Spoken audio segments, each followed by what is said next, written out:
Tell me, is it rewarding to be able to see, you and I both know the stats, the number of kids that grow up in Christian homes and then it's in secular college that end up rejecting Christianity. They end up, based on a college professor and based on the education, end up going, wait a minute, I don't know if what this says is true. I'm thinking, maybe the evolution worldview, maybe I'm going to follow the science instead of the scripture, not knowing that they're being, the science is being misrepresented. Is it rewarding for you to get this opportunity to spend this much time with students, showing them how science and scripture actually come together?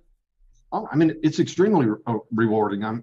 Like you said, a lot of these young people, kids still there in the classroom right now, they could very well be doubting their faith right now.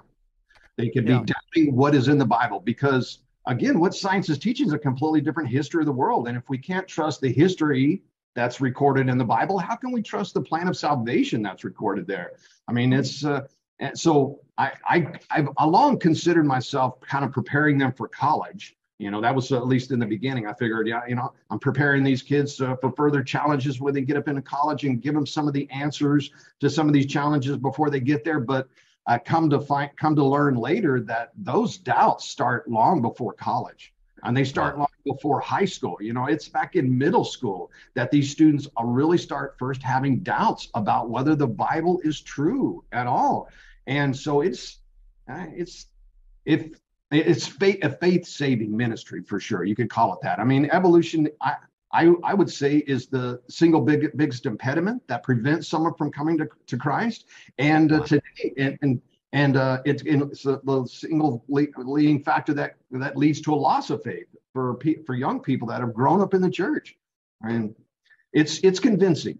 They're teaching us this speculative history of the world, but they back up their view with a lot of scientific findings or interpretations of scientific findings, and backing up this view of the world like they are with scientific findings is very convincing. And I mean, who would suspect that they were being lied to?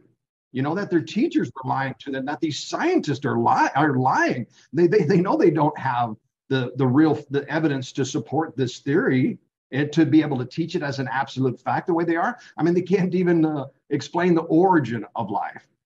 And that's the beginning of their theories, the origin of life. They can't in any way explain the origin of life, and that they still have the audacity to teach this theory as though it's an absolute fact, to teach it evangelically and, won't allow any dissenters. I mean, you cannot teach a contrary, position in a classroom today without losing your job. I mean, you can't in any way criticize Darwinism and to introduce intelligent design concepts or anything in the like in our public schools at this point. You just can't. They have a monopoly.